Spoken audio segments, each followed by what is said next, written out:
நம்ம சரீரத்து மேல் ரொம்ப அன்புள்ளவர்களாக பணம் செலவழிக்கிறது நமக்கு கவலை கிடையாது. நேரத்தை செலவழிக்கிறோம், எவ்வளவோ செலவழிக்கிறோம். இது தப்பா பாஸ்டர்னு கேட்டால் கண்டிப்பாக தப்பு இல்லை. நம்முடைய சரீரத்தை நாம தான் பார்த்துக்கணும். நம்ம ஹெல்த்தியாக வச்சுக்கிறது ரொம்ப ரொம்ப நல்லது, ஹைலி ரெக்கமெண்டட்.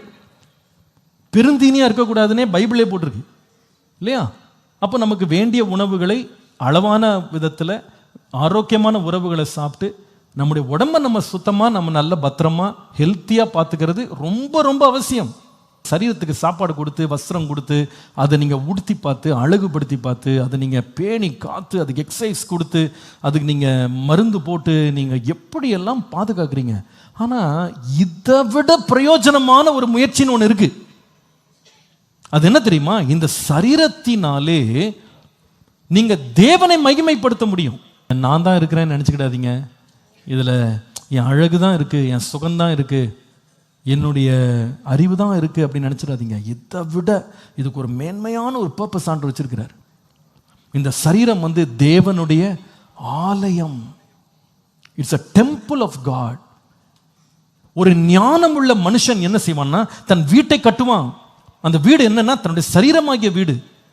இந்த சரீரமாகிய வீடு நான் தேவனுடைய ஆலயம் அப்படின்ற அறிவு எனக்கு வந்துருச்சுன்னா நான் வெறும் சாப்பிட்றதில்ல, டயட் எடுக்கிறதில்ல, நான் கரெக்டாக மெடிக்கல் செக்கப் போகிறதில்ல, எக்ஸசைஸ் பண்ணுறதில்ல, ஃபிட்டாக வச்சுக்கிறதில்ல, நான் என்னை குரூம் பண்ணிக்கிறதில்ல, நல்லா ட்ரெஸ் பண்ணிக்கிற ட்ரெஸ்ஸிங் சென்ஸோடு இருக்கிறது மாத்திரம் எனக்கு முக்கியமாக எனக்கு தெரியல.